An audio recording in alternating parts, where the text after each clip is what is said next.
Bonjour tout le monde. C'est toujours impressionnant de voir sa biographie défiler comme ça devant soi.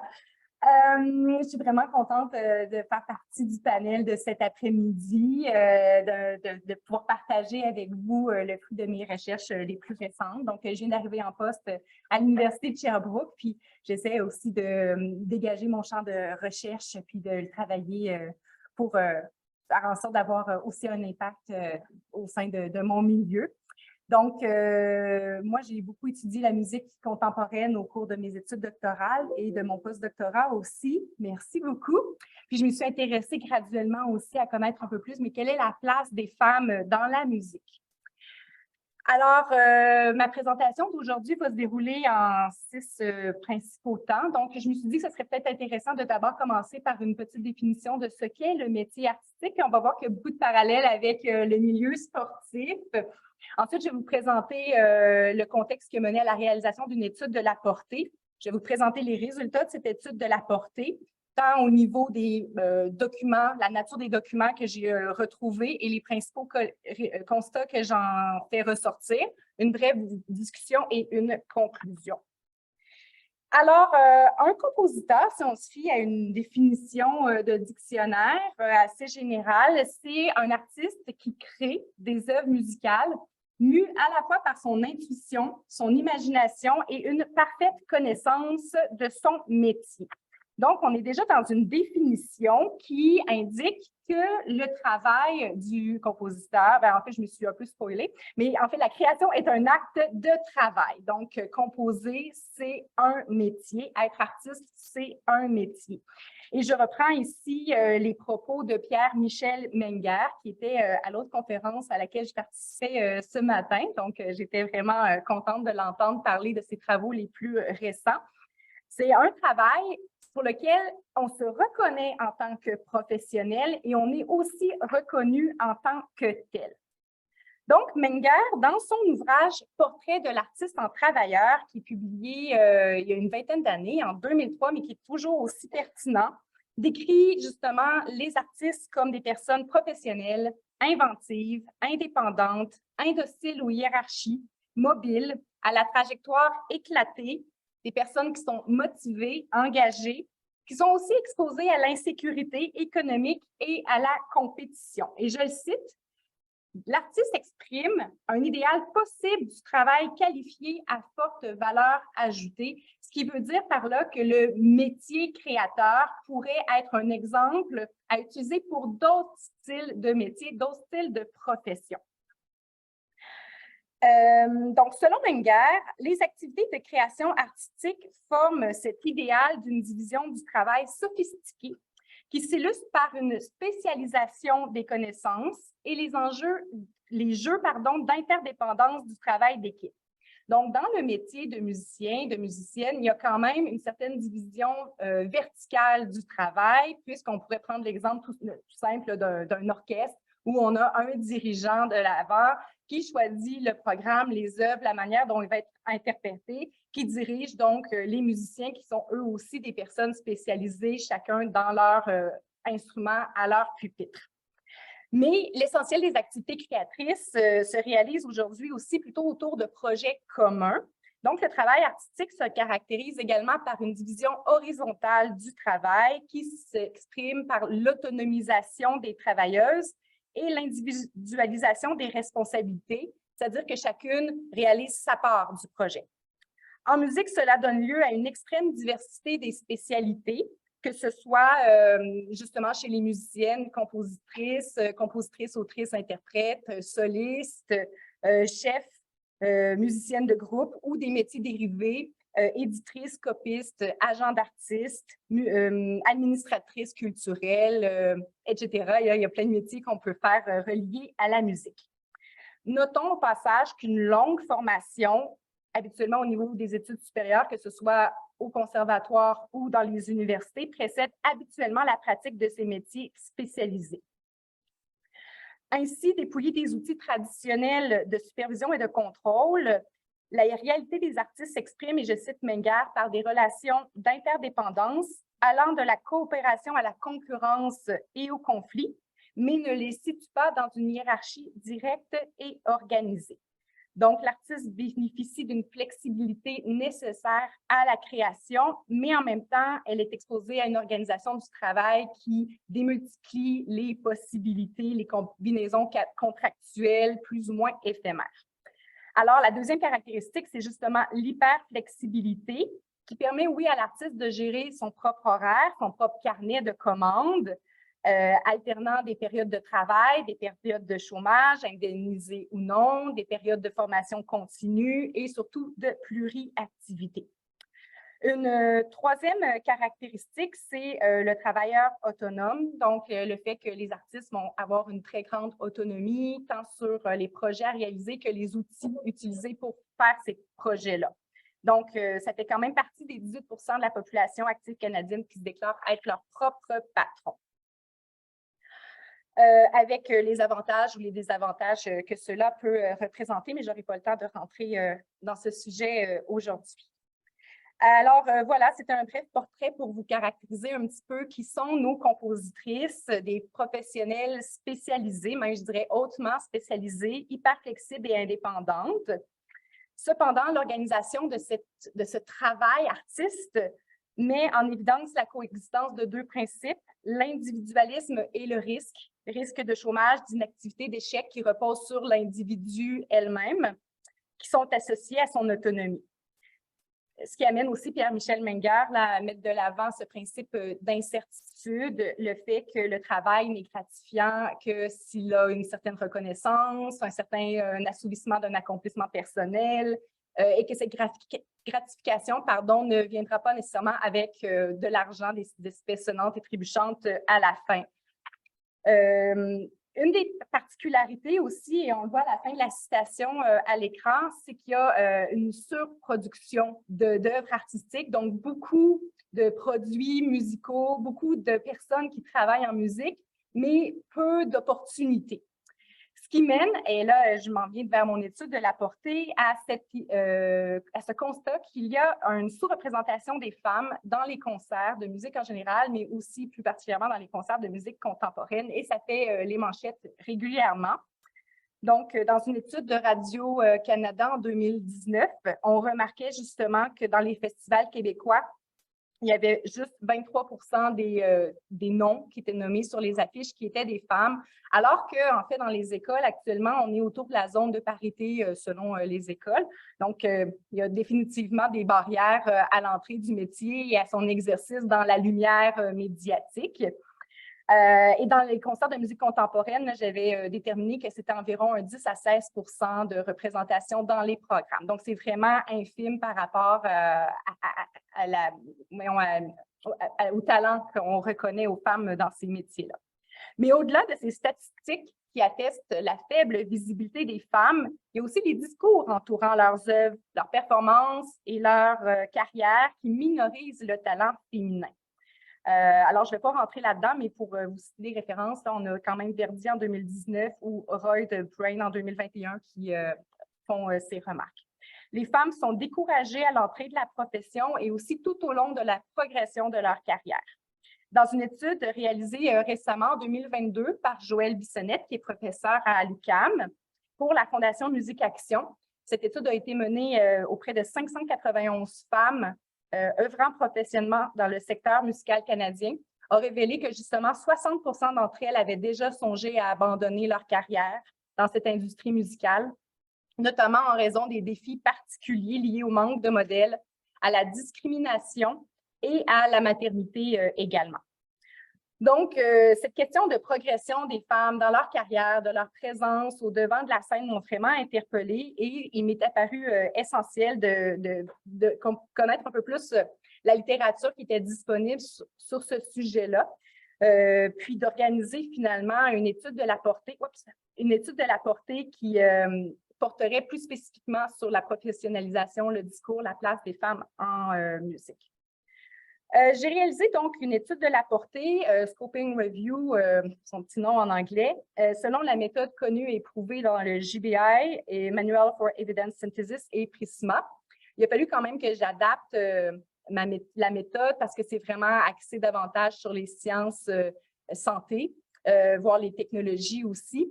Alors, il y avait certaines nomenclatures ou certaines étapes qui n'étaient vraiment pas adaptables au contexte des sciences humaines. Donc, j'ai simplifié certaines des étapes pour essayer de maintenir ce haut niveau de rigueur et enlever le plus possible de billets, mais ne possédant pas non plus une grande équipe pour faire les jugements indépendants, séparés. C'était pas possible de la mener. Alors, que ça a été fait avec la plus grande rigueur et transparence possible, mais pas autant que le GBI pourrait l'exiger. C'est donc une méthode aussi qui est très nouvelle en musicologie. Je n'avais jamais utilisé cette méthode-là avant et je n'ai pas trouvé d'autres travaux en musicologie qui utilisaient l'étude de la portée. Pour moi, c'était quand même très important de faire cet exercice, même s'il était fastidieux, parce que ça me permet d'avoir une méthode très systématique et maintenant, je vais pouvoir faire une veille documentaire annuelle ou biannuelle qui épousera toujours un peu les mêmes critères et qui va me permettre de pouvoir continuer à voir, mais on en parle comment, est-ce que cela évolue ou stagne ou qu'est-ce qui se passe avec ce sujet-là. Donc, la stratégie de recherche a porté sur des banques de données documentaires spécialisées en musique, tout d'abord, comme le RILM Music, le Doctoral Dissertation in Music, le Music Index, Music Periodicals Database, mais aussi des banques de données généralistes, là, SOPHIA, Erudit, JSTOR, Google Scholar, Eureka et Repère. Chaque banque de données a été interrogée à partir des mots-clés et du vocabulaire contrôlé en limitant aux documents qui étaient publiés en 2007 et 2022. Donc, je me suis quand même donné ces barrières temporelles-là parce que j'avais fait une étude précédente qui menait jusqu'en 2006. Donc, je me suis dit, mais je voulais regarder qu'est-ce qui se passe dans la décennie plus récente, 2007-2022. J'ai regardé aussi pour des textes qui sont en français ou en anglais uniquement. J'ai ciblé des études originales, style monographie, article, mais j'ai aussi ouvert à des éditoriaux, à des textes dans les journaux, les grands médias écrits. Par contre, j'ai laissé de côté tout ce qui était blog et lettres d'opinion dans la presse, par exemple. Les références devaient absolument porter sur les femmes compositrices de musique contemporaine, dont les œuvres sont jouées par des organisations musicales situées dans la province de Québec, ainsi que sur leur représentation. Donc, c'est le moment de quelques remerciements. Je voulais juste souligner que l'étude a été réalisée avec mon auxiliaire de recherche, Violette Lapierre, qui est diplômée au baccalauréat en musique. Maintenant, elle étudie en psychologie à la maîtrise à l'Université de Sherbrooke. Et le bibliothécaire spécialiste, Carl Mongrain, là, qui m'a vraiment beaucoup appuyé. Donc, il ne faut jamais oublier nos bibliothécaires. C'est des personnes, des ressources vraiment exceptionnelles. Et voilà. Alors, maintenant, je vais vous présenter les références que j'ai obtenues dans l'étude de la portée au regard des critères que je viens de vous exposer. Alors, j'ai obtenu au départ 2184 références qui respectaient justement tous les critères de recherche. On en a éliminé beaucoup parce qu'on avait énormément de doublons entre les différentes banques de données, ce qui est quand même sain. Ça veut dire que nos mots-clés fonctionnaient bien puisqu'on retrouvait dans toutes les banques de données, grosso modo, les mêmes références. Donc, après avoir éliminé les doublons de manière automatique, il nous en restait 184 références. Ces 184 références-là ont été examinées dans leur entièreté, c'est-à-dire qu'on a regardé tous les titres, les résumés. Et ensuite, on a traversé les textes en diagonale de manière assez rapide pour pouvoir ensuite conserver 36 références. Donc, il y a vraiment 36 références qui correspondaient à tous nos critères. Après, on a regardé dans les bibliographies de ces 36 références-là pour voir s'il y en avait d'autres qu'on n'aurait pas échappé. C'est ce qu'on appelle la méthode par boule de neige. Et on a décidé d'ajouter 8 autres références. Donc, notre corpus, c'est 42 références qu'on a lues de bout à bout et dont on a extrait les résultats que je vous partage aujourd'hui. Ce que vous voyez à l'écran, c'est un petit peu les principales caractéristiques de ces documents-là, de ces 42 références. Donc, vous voyez que la majorité ont vraiment été publiées au Canada. On en a 32 qui viennent du Canada. Ensuite, on en a 5 de la France, 2 du Royaume-Uni, 1 de l'Espagne, 1 de la Serbie et 1 de la Suisse. 32 références étaient publiées en anglais, en français, 7 en anglais, et les 3 autres avaient des sections en anglais et en français, donc étaient publiées un petit peu de manière bilingue. Les références qui ont été retenues étaient des articles de revues ou de journaux principalement. J'avais des chapitres de livres, des colloquiums, un livre aussi.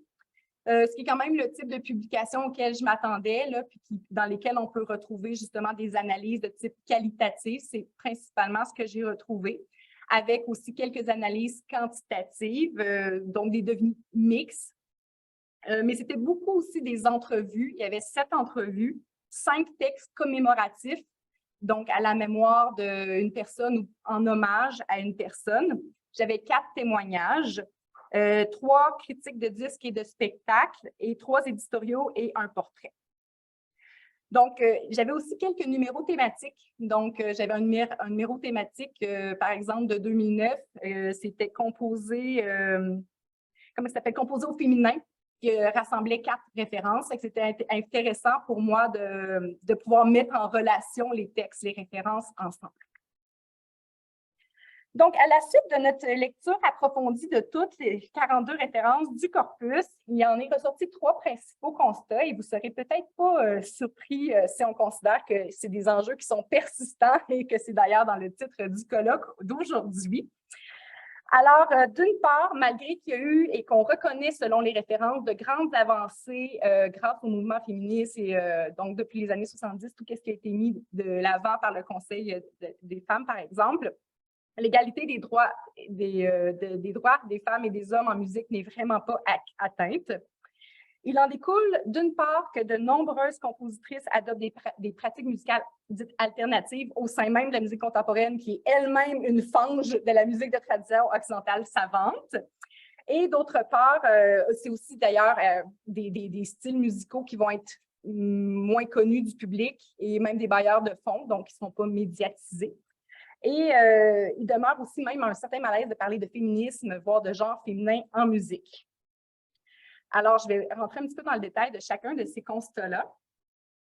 Donc, en ce qui concerne l'égalité revendiquée depuis déjà les années 70 par les féminismes, on va, oui, constater qu'il y a de plus en plus de femmes compositrices qui sont jouées dans les organismes, qu'elles sont de plus en plus programmées.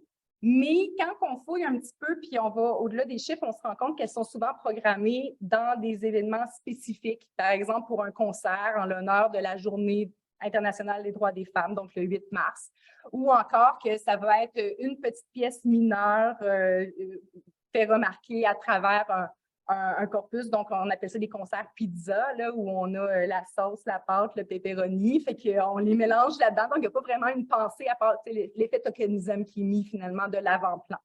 Donc, ce n'est pas nécessairement une présence de qualité des femmes dans les programmations musicales. Et d'ailleurs, les références rapportent des propos même misogynes à l'encontre des œuvres composées par les femmes considérées comme de second ordre. Par rapport au deuxième constat, ce rejet du milieu de la musique contemporaine mènerait les femmes à opter pour un parcours musical plus marginal ou voire atypique. Donc, elles vont continuer à faire de la formation continue de manière autodidacte, à expérimenter. Elles vont s'organiser pour s'auto-gérer aussi. Donc, c'est comme une réclamation de leur indépendance qui fait un pied de nez aux normes, aux structures qui sont là pour dire, bien, vous ne voulez pas de nous, mais on va s'organiser entre nous d'abord, en jouant avec les stéréotypes qui sont là dans le pouvoir dominant. Mais en même temps, à évoluer dans des circuits séparés, les références remarquent que ce type de stratégie de survivance quand même entretiennent une discrimination et une ségrégation. Ainsi, on remarque aussi 2 postures principales dans la musique qui émergent de cette étude de la portée. Alors, d'une part, les références vont parler d'une différence entre les sexes. D'autre part, elles optent pour une attitude universelle et égalitaire. Donc, j'explique. Dans un premier cas, les créatrices vont parler beaucoup de leur singularité, du fait que comme elles sont femmes, elles écrivent comme des femmes, elles composent comme des femmes, on entend ça dans leur musique. Donc, ça, c'est une première posture qu'elles mettent de l'avant. Ça leur permet justement de créer ces espaces solidaires où elles peuvent peut-être libérer leurs paroles, partager des enjeux, leur quotidien entre elles. De l'autre côté, il y a des personnes qui nient toute distinction entre les hommes et les femmes dans la littérature, c'est-à-dire je ne le vois pas, je ne l'entends pas, ça n'existe pas. Pour moi, c'est que la qualité qui compte. Donc là, on est vraiment dans l'autre figure, on est dans la figure du génie, de l'exceptionnel, Mais bon, c'est comme en fait deux figures, c'est deux côtés d'une même médaille qui continuent quand même à reproduire les structures de l'environnement symbolique dominé par les hommes.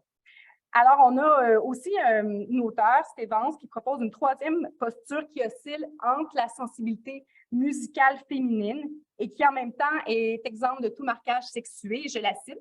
« La création est autant l'œuvre de femmes que d'hommes, et il y a dans chacun des deux genres une part de féminin et une part de masculin. » Donc, toutes ces postures montrent que les perceptions des différences entre la création des hommes et des femmes résultent de mécanismes de transmission sociale des discriminations et que l'égalité entre les individus est loin d'être acquise. Alors, pour l'avenir, à la suite de cette étude de la portée, et pour ouvrir des nouvelles voies de recherche en musicologie notamment, il est suggéré de travailler sur la programmation, donc aussi sur le nœud organisationnel de la musique. Plusieurs auteurs donc, ont constaté une sous-représentation dans les concerts, mais sans amener plus loin la réflexion. Donc, je suggère qu'on puisse se pencher sur cette idée de programmation qui peut jouer un rôle dans la professionnalisation des femmes compositrices parce que, justement, les personnes en charge de la programmation ont cette capacité de convertir ce qui est singulier, une œuvre, une artiste, en intérêt général. Aussi, ils ont ce devoir de travailler pour le bien commun, ne serait-ce que parce qu'ils sont subventionnés par l'État pour monter ces concerts, les organiser. Donc, le bien commun, la collectivité, ça devrait faire partie de leur mandat. Et aussi parce qu'elles ont une intervention directe sur le marché de l'art, donc l'offre et la demande. Donc, ça serait vraiment précieux d'examiner cette programmation sous une perspective féministe pour mieux comprendre les configurations institutionnelles et professionnelles du milieu de la musique contemporaine.